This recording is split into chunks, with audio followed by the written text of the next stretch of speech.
Hello students, how are you? I hope you all are well. Once again we are back with some science classes और जो हमने कल जहाँ पे finish किया था कल की क्लासेस के अंदर वी फिनिश्ड ऑन ब्लड और ब्लड के हमने पार्ट्स बताए थे blood plasma, blood cells, red blood corpuscles, WBC और प्लेटलेट्स। ठीक है, अब एक चीज़ जो कल आपकी सर्कुलेटरी सिस्टम के अंदर रह गई थी एक बार उसको, और एक छोटा सा टॉपिक है जो आपके सामने है लिम्फेटिक सिस्टम। लिम्फेटिक सिस्टम को एक बार इंक्लूड, इसके ऊपर कई बार 3 नंबर का क्वेश्चन आ जाता है तो इसके लिए इसको ज़रूरी है और एक आपकी नॉलेज के लिए भी ज़रूरी है। देखिए, ब्लड के अलावा एक और जो हमारा जो ह्यूमन सर्कुलेटरी सिस्टम की बात करें तो उसके अंदर एक तो होता है ब्लड और दूसरी चीज़ होती है क्या, हमारी lymph. Lymph it is similar to blood but RBCs are absent in lymph. हमारे जैसे ब्लड के अंदर होती हैं कि RBC होता है, प्लाज्मा होता है, WBC होती है, प्लेटलेट्स होते हैं, ऐसे ही एक दूसरा लिक्विड भी वो सेम हमारी कैपिलरीज के अंदर, जो कैपिलरीज आप समझते हैं ना क्या, जो छोटी छोटी जो हमारी नसें होती हैं जो कि इंटरसेलुलर स्पेस तक जाती हैं। ठीक है, हमारे शरीर किससे बना हुआ है, बहुत सारे सेल्स मिलके बनाते हैं, टिश्यू मिलके बनाते हैं, क्या मसल्स बनाते हैं, फिर बहुत सारी मसल्स बन के एक ऑर्गन बनाती हैं, बहुत सारे ऑर्गन मिलके ऑर्गन सिस्टम बनाते हैं, वो फिर आपकी पूरी की पूरी ह्यूमन बॉडी कॉन्स्टिट्यूएंट करते हैं। तो लिम्फ क्या चीज़ होते हैं?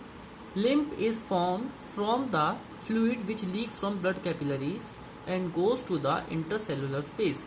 लिम्फ एक तरह का फ्लूइड होता है, लिक्विड होता है जो कि ब्लड कैपिलरी से लीक होता है, सिक्रीट होता है, और इंटरसेलुलर स्पेस जो आपके सेल्स होते हैं उनके बीच के जो स्पेस है वहां तक जाता है ये। ठीक है, कैपिलरीज फॉर एग्जांपल ये आपके सेल्स है यहाँ पे।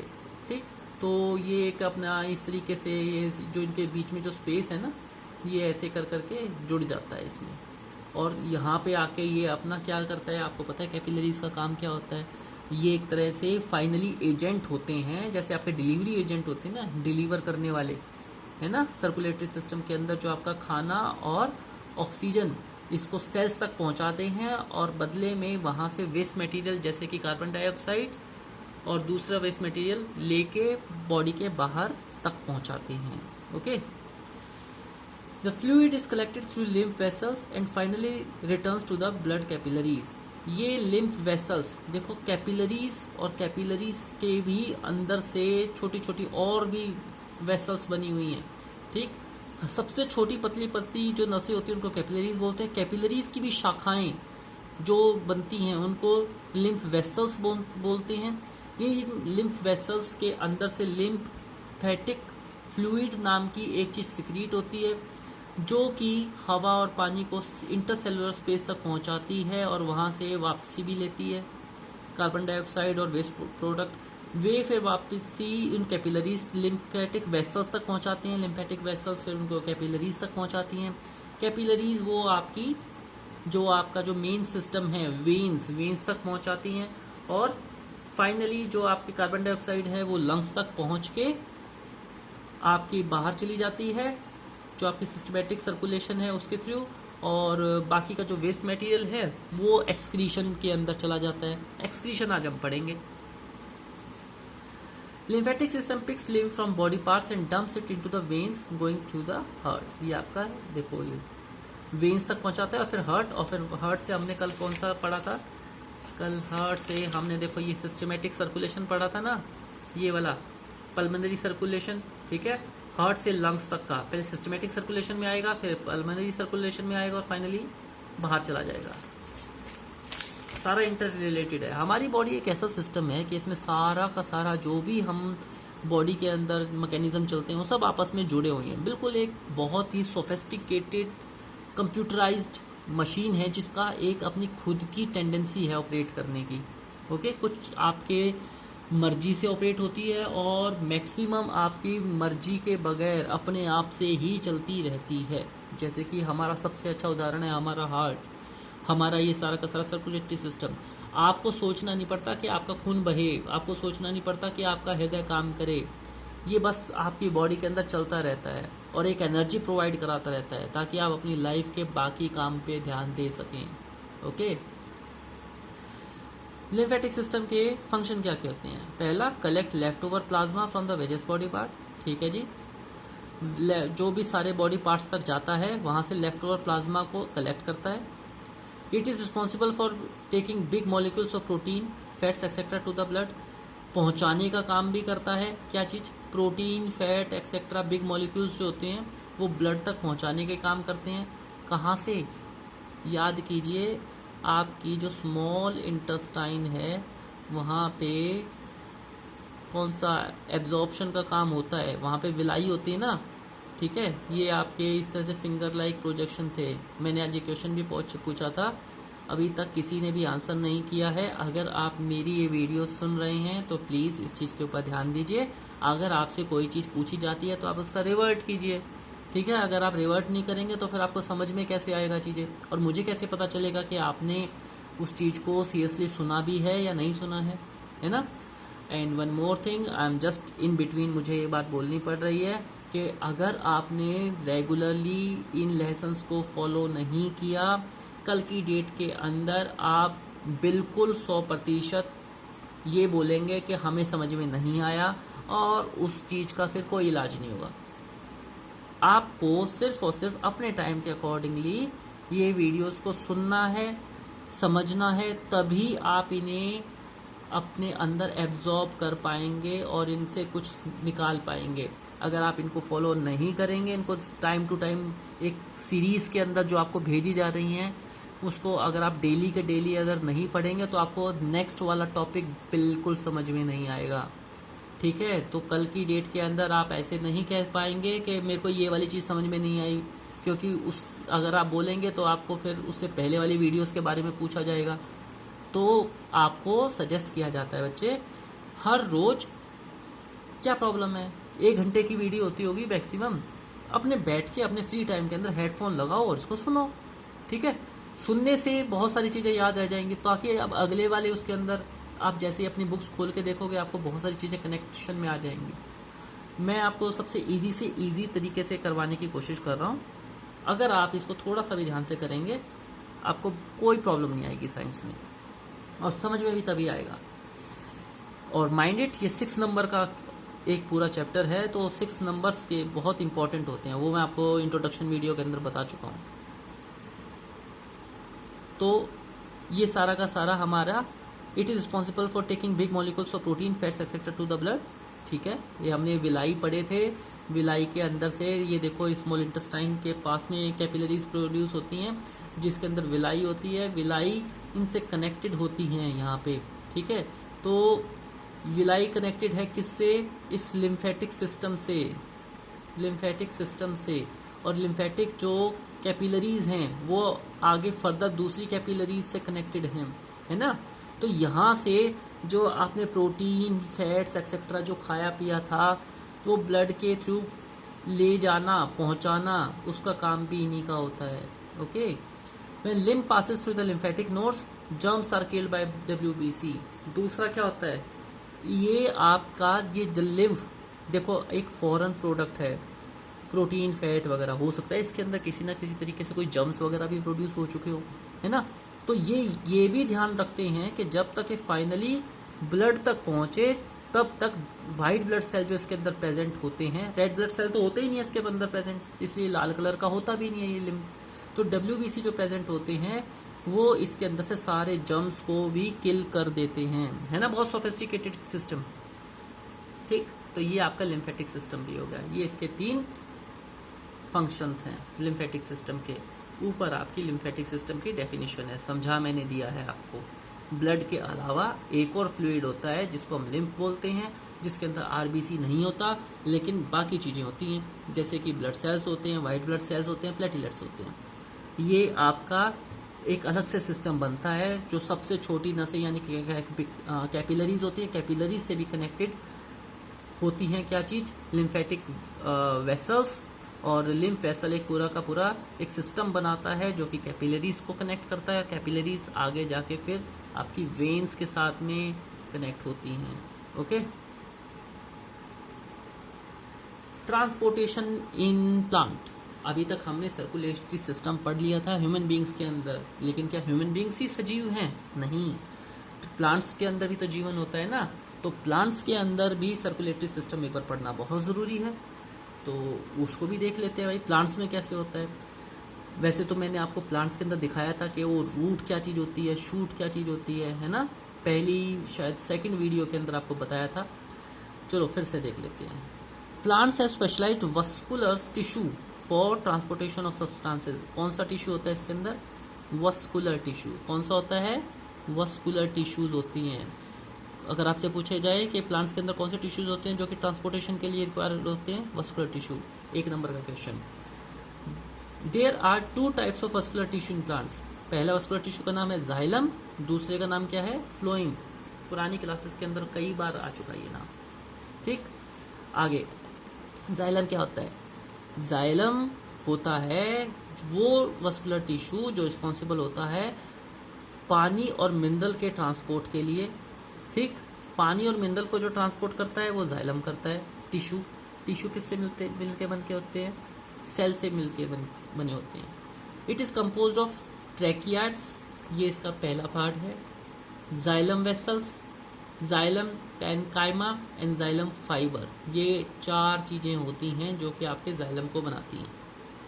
Tracheids and xylem vessels are conducting element. ये जो ट्रैकिड्स और जाइलम वेसल्स होती हैं ये कंडक्टिंग एलिमेंट होते हैं। कंडक्टिंग का मतलब एक तरह से पाइप होती हैं, ठीक है, जो कि एक जगह से दूसरी जगह पे ले जाने का काम करती हैं। The xylem makes a continuous tube in plants. Xylem एक तरह के पूरे पौधे के अंदर एक ट्यूब की तरह प्रेजेंट रहता है। ये जैसे ट्यूब मैंने अगर इसके अंदर बना दे तो, which runs from the roots, जो कि रूट्स से लेके, रूट्स का मतलब जड़ें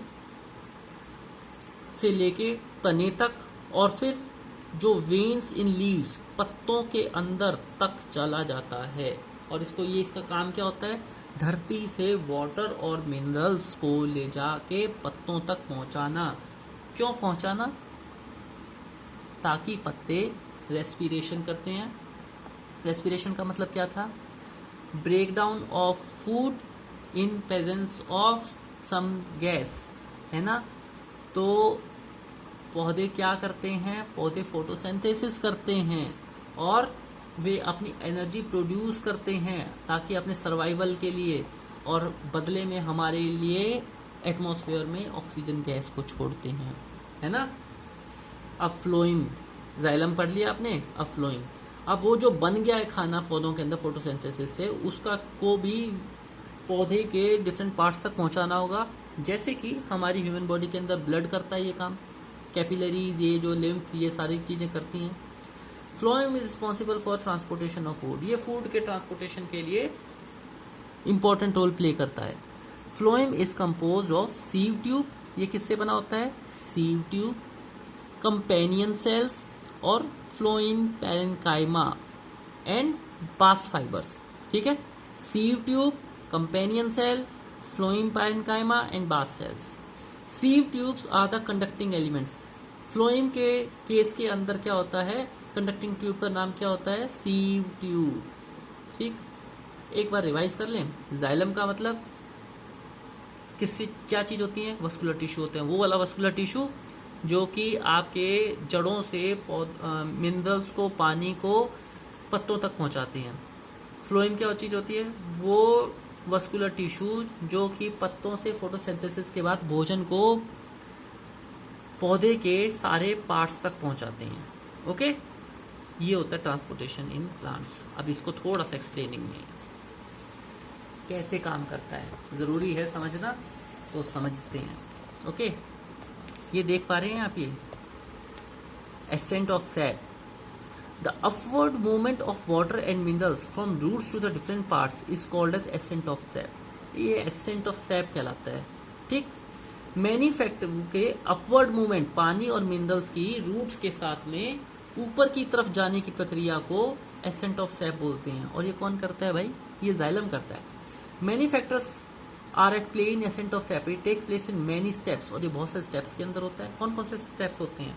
देखो, ये एक सिंपल सा देखो, रूट हेयर। भाई आपने जड़ों के नीचे वो छोटे छोटे बाल से देखे हैं? ये कुछ जैसे एक ये पौधा है तो, और ये इसकी जड़ें हैं, तो इसके ऊपर ये मिट्टी के अंदर इस तरह से बाल से होते हैं ना, ये जो रूट हेयर्स बोलते हैं उनको, ये इनके अंदर एक ऑस्मोसिस पुश काम करता है। ऑस्मोसिस पुश क्या चीज़ होती है? ऑस्मोसिस आपने पढ़ा हुआ है। ऑस्मोसिस एक ऐसी प्रक्रिया होती है जिससे एक थिन मेम्ब्रेन के थ्रू हाई कंसंट्रेशन से लो कंसंट्रेशन की तरफ एक लिक्विड की मूवमेंट शुरू हो जाती है। जैसे कि अगर आप एक ऑस्मोसिस की प्रक्रिया छोटी क्लासेस में याद कीजिए, आपने क्या पढ़ा था, जैसे कि एक टिश्यू पेपर लिया और आपने एक पानी से भरी हुई कटोरी के ऊपर उसको रख दिया जो उसमें थोड़ा सा टच कर रहा है। आप थोड़ी देर में देखेंगे कि उसने ऑस्मोसिस की प्रक्रिया द्वारा उस टिश्यू ने पानी को सोख लिया, है ना, और उसके ऊपर तक पानी आ गया, तो उसको बोलते हैं ऑस्मोसिस। ठीक, तो रूट हेयर भी एक तरह से ऑस्मोसिस करते हैं, धरती के अंदर जो पानी प्रेजेंट रहता है उसको सोख लेते हैं। ठीक है। रूट प्रेशर उसके बाद में जो हमारा जो ये तने तक लेके जाते हैं। Capillary action result in the rise up of water and at the base of the stem.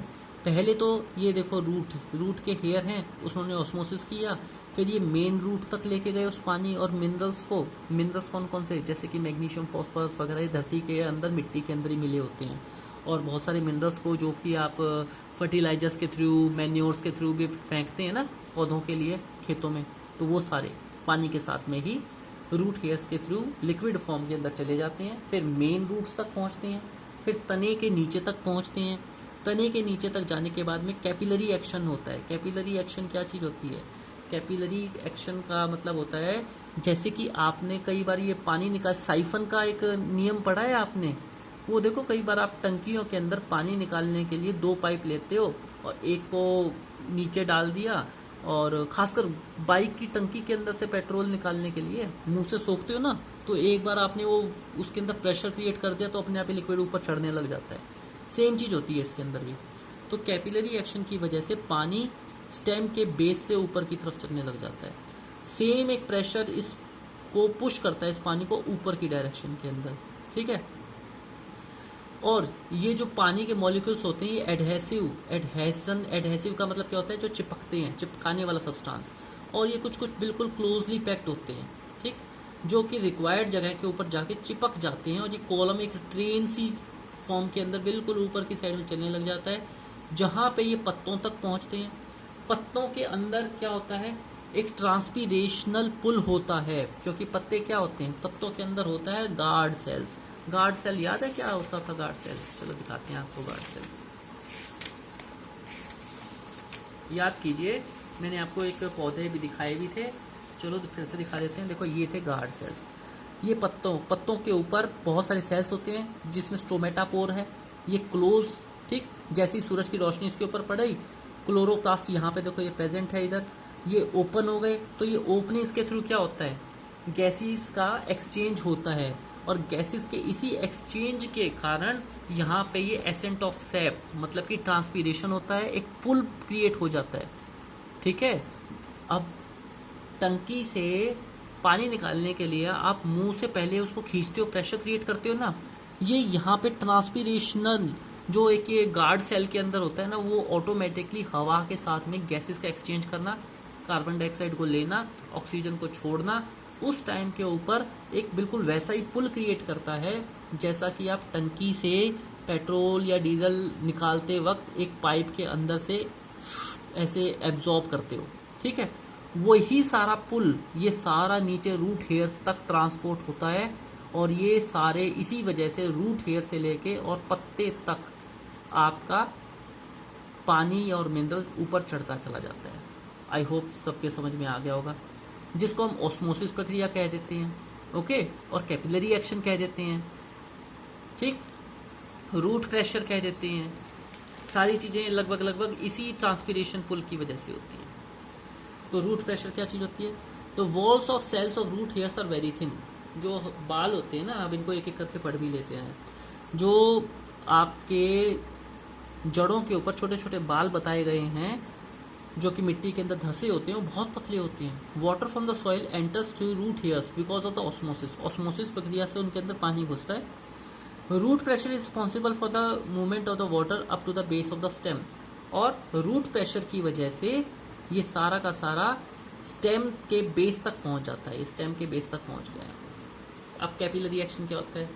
A very fine tube is called as capillary. बहुत पतली सी एक ट्यूब, फिर यहाँ से कैपिलरी एक्शन शुरू हो जाता है। ये कैपिलरीज बहुत सारी होती हैं। कैपिलरी ह्यूमन बॉडी के अंदर भी होती है ना, बहुत सारी छोटी छोटी, है ना, लिम्फेटिक नोड्स और ये जो भी आपके लिम्फ वेसल्स, ये सारे के सारे। A very fine tube is called capillary. Water or any liquid rises in the capillary because of physical force, and this phenomena is called as capillary action. ठीक, ऊपर की तरफ इन कैपिलरीज के तने के थ्रू, जैसे ये तना हो गया, इसके अंदर बहुत सारी कैपिलरीज हैं, इसके थ्रू आप ऊपर तक चले जाएंगे।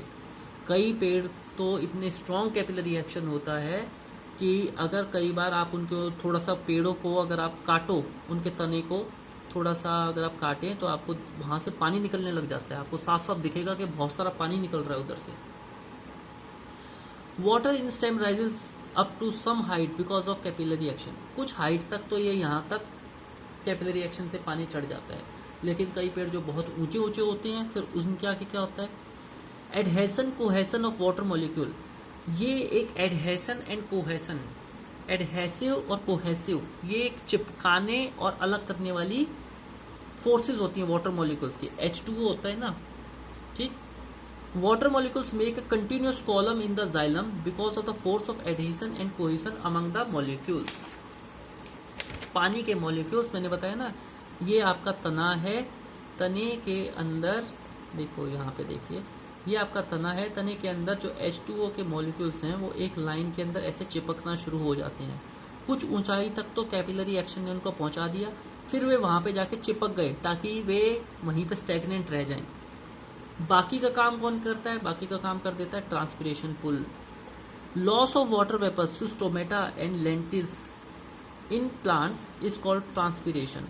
ये जो पानी जो ऊपर हवा के अंदर जब भोजन बन रहा होता है, तो सूरज की गर्मी के अंदर फोटोसिंथेसिस के टाइम के ऊपर गैस के साथ साथ ये जो स्टोमेटा का अभी आपने डायग्राम देखा था, स्टोमेटा गार्ड सेल्स ऊपर जब खुल जाते हैं तो फिर क्या होता है, उसके अंदर से एक प्रेशर बनता है जो कि एक पुल क्रिएट करता है और वाटर वेपर ऊपर की तरफ भाप बन के उड़ने लग जाते हैं। अब पानी अगर वहां से गर्म होके ऊपर की तरफ उड़ने लगा है और गैस भी उसके थ्रू बाहर जा रही है, एटमॉस्फेयर में मिल रही है, तो वो एक पुल क्रिएट कर देता है जो कि एक वैक्यूम क्रिएट करता है, और यही वैक्यूम ट्रांसपिरेशन पुल कहलाता है।